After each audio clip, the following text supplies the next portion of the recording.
예, 우리 백영식 선생님께서 수학 공부 어떻게 해라 좋은 설명이 있었는데 뭐 한마디로 요약을 하면 대동학원과 은석학원의 수학 컨텐츠하고 그리고 또 대동학원과 은석학원에서 수학 고득점을 위한 가우스 클리닉 이 부분에 관해서 설명을 하였습니다. 우리 대동학원과 은석학원의 수학 컨텐츠는 자체 컨텐츠 플러스 그리고 또 강남 대성학원의 컨텐츠 플러스 그리고 또 강남 하이퍼 학원의 컨텐츠 요 네 가지를 결합을 했고 거기다가 한국교육과정평가원에서 출제한 기출문제 컨텐츠 이 네 가지가 대동학원과 은석학원에서 실시하는 수학 컨텐츠입니다. 다시 한 말씀을 드리면 대동학원과 은석학원의 자체 컨텐츠 그리고 또 강남 대성학원의 쉐어 샵쉐어 컨텐츠 그리고 강남 하이퍼학원의 이투스 컨텐츠 여기다가 한국교육과정평가원에서 이동안 출제했던 기출문제 컨텐츠를 수업 시간에 집중적으로 가르칠 것인데 그 가르치는 내용을 학생들이 오랫동안 기억을 해서 고득점을 받게 하기 위한 우리 나름대로의 자체적인 방법이 가우스 클리닉입니다. 그래서 수학 컨텐츠 그리고 지도 방법은 여기까지. 여러분들 혹시 홈페이지를 통해서 그 수학 컨텐츠나 가우스 클리닉을 다시 한번 접할 수가 있을 겁니다. 자, 두 번째는 우리 이제 국어과의 박장희 선생님을 모시고 국어 사실은 요즘 또 보면은 수학도 중요하지만은 국어가 상위권과 하위권을 구별하는 중요한 변별력 있는 과목으로 몇 년 전부터 부상이 되었습니다. 그래서 국어를 또 못해가지고는 좋은 대학을 갈 수가 없죠. 그래서 박장희 선생님 모시고 대동학원과 은석학원의 국어 지도 방법에 관해서 설명을 드리겠습니다. 모시겠습니다.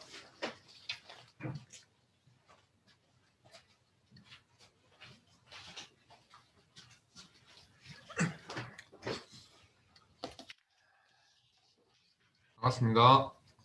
대동학원 은석학원의 박장익 선생입니다. 달라진 수능 국어 영역의 대처하기라는 제목으로 1, 2, 3, 4, 5번 순서대로 정리를 한번 해볼 수 있도록 하겠습니다.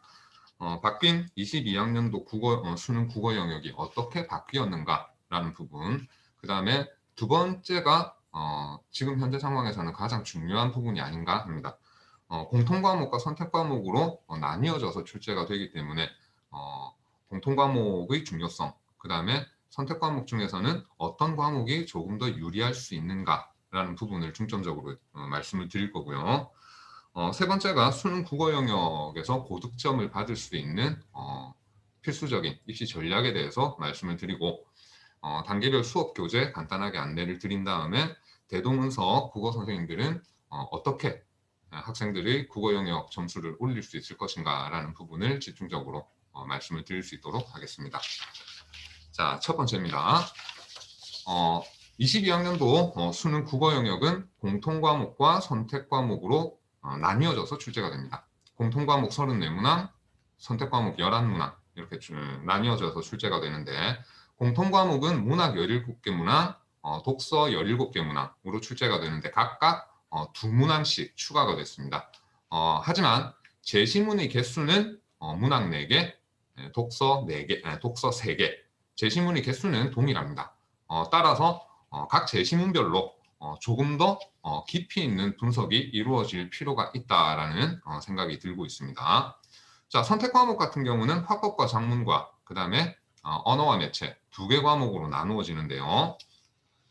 자, 이 2개의 과목에서 선택 과목이나 공통 과목에서 어떤 부분이 중요한가에 대한 중요도가 나뉘어지게 됩니다. 이전에는 그냥 45문제를 일률적으로 채점을 해서 원점수를 기준으로 퍼센트를 나눈 후에 줄 세우기를 한 후에 표준 점수가 바로 그 점수에 따라서 표준 점수가 산출이 되었습니다. 하지만 지금 바뀐 수능 같은 경우에는 공통 과목 점수를 활용해서 선택 과목의 점수를 조정한 후 다시 공통 과목의 비율과 선택 과목의 비율을 이용해서 최종적인 표준 점수가 산출이 되게 되어 있습니다. 평가원에서 제시를 하고 있는 표준 점수 산출 방법입니다. 공통 과목과 선택 과목으로 나뉘어져서 공통 과목의 점수가 선택 과목의 점수에 반영이 돼서 선택 과목이 조정 점수화 돼서 반영이 됩니다. 그리고 나서 배점 비율의 반영을 다시 합산을 해서 표준 점수가 산출이 되는 총 4단계의 과정을 거쳐서 표준 점수가 산출이 되는 과정입니다. 자, 이 과정에서 어떤 선택 과목이 유리한가라는 질문을 해볼 수가 있는데요. 사실 확실한 거는 3월 이후 각종 모의고사들에서 뚜껑이 열려봐야 명확하게 파악이 가능하겠지만 이전에 99년도 또는 99년도부터 2004학년도, 그 다음에 2005학년도부터 11학년도 수리 영역에 적용이 됐던 부분들을 참고하고, 그 다음에 지금 현재 학생들이 선택 과목을 선택을 하는 어떤 비율이나 또는 성향이나 이런 부분들을 생각을 해보게 될 경우에는 아무래도 화법과 작문을 선택을 하는 학생들에 비해서 언어와 매체를 선택하는 학생들 쪽에 상위권 학생들이 대다수 많이 포진이 되어 있습니다. 따라서 공통과목 점수를 선택 과목 점수에 반영을 해서 선택 과목에 대한 표준 점수가 나온다라고 하게 될 경우에는 아무래도 공통 과목의 점수가 더 높을 것으로 예상이 되는 언어와 매체를 선택한 학생들, 즉 언어와 매체라는 과목 선택 과목에 대한 유리함이 조금 더 부각이 된다라고 이야기를 할 수가 있겠습니다. 어떤 사례가 구체적으로 나와 있는 것은 아니지만 좀 난이도 조절에 실패를 한다거나 또는 문법 부분이 조금 쉽게 출제가 된다고 가정을 하게 될 경우에는 화법과 작문을 선택한 학생이 화법과 작문을 다 마치고 그 다음에 언어와 매체를 선택한 학생이 만약에 한 문항 정도를 틀린다고 하더라도 실제 표준 점수나 등급에서는 오히려 언어와 매체를 선택한 학생이 높은 점수를 받을 수 있는 가능성이 훨씬 더 높다라고 이야기를 할 수가 있겠습니다. 따라서 공통과목과 선택과목과 관련한 부분에서는 첫 번째는 무조건 공통과목 점수가 높아야 된다라는 이야기입니다. 즉 문학과 독서 부분의 중요도가 이전 수능에 비해서 훨씬 더 높아졌다라고 이야기를 할 수가 있겠고요. 그 다음에 선택과목 같은 경우에는 화법과 작문, 언어와 매체 중에서 상위권 학생들이 다수 포진해 있는 언어와 매체를 선택을 하는 것이 표준 점수를 산출하는 과정으로 봤을 때는 좀 더 유리할 가능성이 높다라고 이야기를 할 수가 있겠습니다.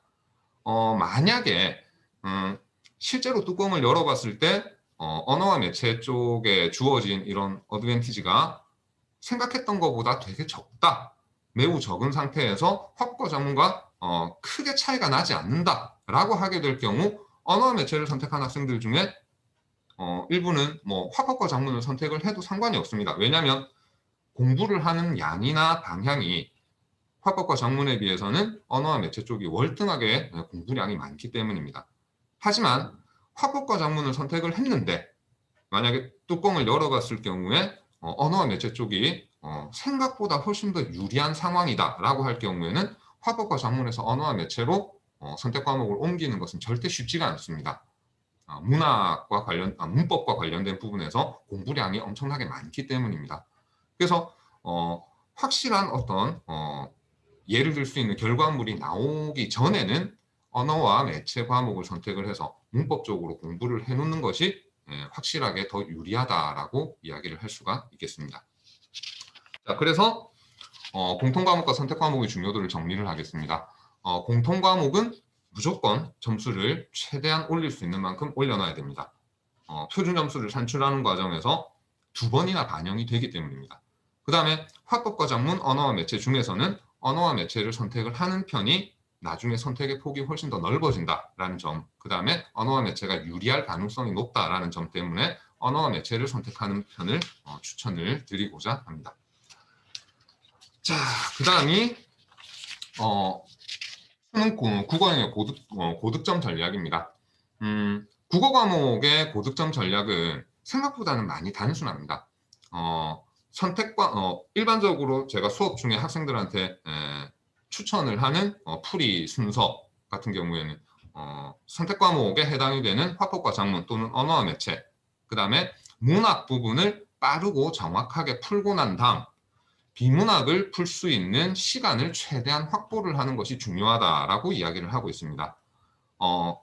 실제로 비문학 같은 경우는 국어 영역에서는 가장 킬러 문제가 많이 들어가 있고 학생들 간의 등급을 구분짓는 가장 중요한 부분이긴 하지만 시간을 많이 확보할 경우에는 상대적으로 점수가 많이 올라가는 경향이 있습니다. 따라서 선택 과목과 문학을 빠르게 풀고 비문학에 대해서 시간을 많이 확보하는 부분이 중요하고 거기에 대한 수업 방향, 특히 이제 문학을 빠르고 정확하게 푸는 방법에 대한 수업 시간에 학생들을 위한 어떤 풀이 방법들이 준비가 되어 있습니다. 그 다음에 EBS 연계교재의 반영률이 50%로 줄어들었습니다. 수능 국어 영역 같은 경우는 다른 과목들에 비해서는 체감 연계율이 이전에 70%일 때도 체감 연계율은 상당히 떨어지는 편이었습니다. 그런데 이게 50%로 줄어들었다라는 이야기는 EBS 연계교재의 영향력이 다른 과목들에 비해서 국어 영역에서는 훨씬 더 줄어들었다라고 이야기를 할 수가 있습니다. 따라서 작년까지 과거에는 출제 예상 제시문들을 예상을 하고 그 예상 제시문들을 집중적으로 대비를 시키는 방법들도 상당히 고득점을 위해서 중요한 부분이긴 하였지만은 올해 같은 경우에는 특히 이전에 출제됐던 기출 문제들의 중요성이 많이 커졌다라고 이야기를 할 수가 있겠습니다.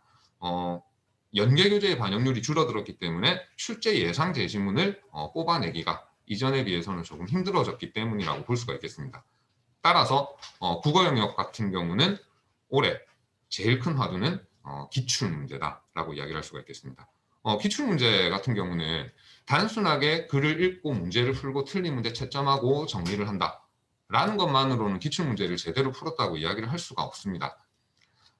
비문학 같은 경우에는 지속적으로 반복되는 출제 패턴, 제시문의 어떤 구조, 그 다음에 문제에서 선택지에서 오답을 만드는 오답으로 유도를 하는 함정 선택지 이런 것들을 만드는 방법들이 꾸준히 수능에서는 평가원 시험들에서는 일정한 형식이 반복되어 왔기 때문에 단순하게 글을 읽고 문제를 푸는 방법이 아니라 기출문제에 나와 있는 글의 구조, 그 다음에 문제의 출제 경향 이런 부분들을 보다 더 상세하게 정리를 해서 앞으로 출제가 될 6월, 9월 평가원이나 수능에 대비를 해야 된다라는 이야기입니다.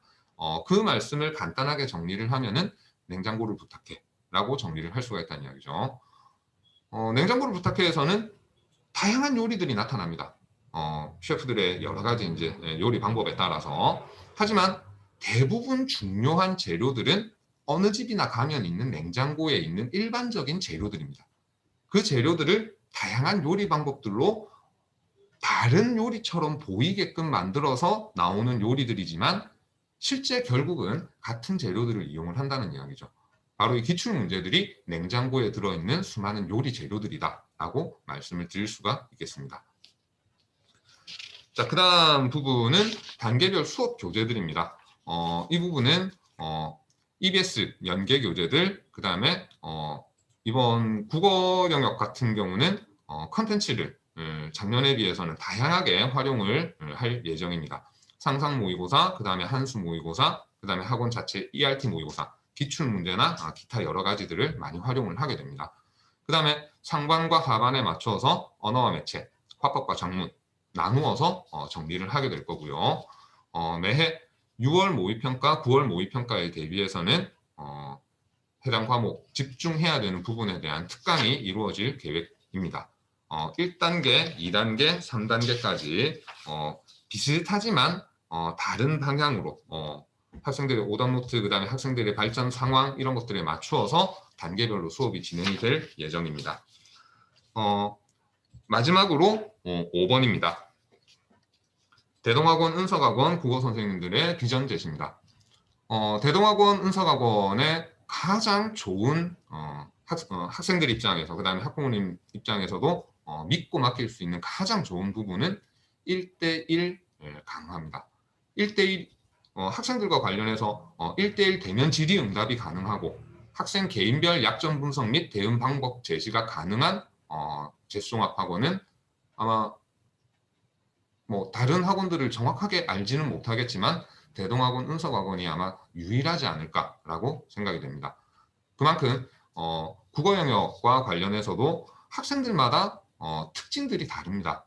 문학이 약한 학생들이 있고 문학 중에서도 현대시가 약한 학생들, 소설이 약한 학생들, 고전문학이 약한 학생들, 그 다음에 비문학에서도 인문, 철학 제시문이 약한 학생들, 경제 제시문이 약한 학생들, 법률 제시문이 약한 학생들, 과학 제시문이 약한 학생들, 다양합니다. 그런 학생들에게 개인별 과제물을 내주고 개인별 오답노트를 관리를 해주고 그다음 1대1 대면 질의 응답에 적극적으로 응하면서 진행을 할 수 있는 아마 대한민국 유일한 학원이지 않을까 생각을 합니다. 일반적으로 요즘 요리 관련 프로그램들 많이 좋아들 하실 거라고 생각을 하십니다. 백종원의 요리 방법들 또는 백종원의 수많은 어떤 뭐 짬뽕집, 뭐 커피, 뭐 그다음에 고깃집 여러 가지 음식점들이 많습니다. 가장 사람들이 많이 찾는 음식점들이죠. 하지만 많은 사람들이 찾는 음식점이라고 해서 그 음식들이 가장 그 사람의 몸에 좋고 그 사람의 어떤 체질에 맞고 이런 음식점은 아니라고 생각을 합니다. 오히려 각 지역마다 동네마다 한두 개씩은 꼭꼭 있는 오래된 전통을 가지고 있는 지역별 맛집들이 있죠. 그 지역별 맛집들이 실제로는 고객들에게 몸에 좋은 음식, 그 다음에 입맛에 개인별 입맛에 맞는 음식 이런 음식들을 제공을 할 수 있다라고 생각을 합니다. 대동학원, 은석학원이 바로 전통 있는 오래된 맛집이라고 말씀을 드릴 수가 있겠습니다. 대동학원, 은석학원 국어 선생님들은 학생 개별 특징들을 파악을 하면서 개별 약점 분석, 대응 방법 이런 부분들에 집중을 하면서 학생들이 수능날 가장 최상의 결과를 얻어낼 수 있도록 최선을 다할 수 있도록 하겠습니다. 감사합니다.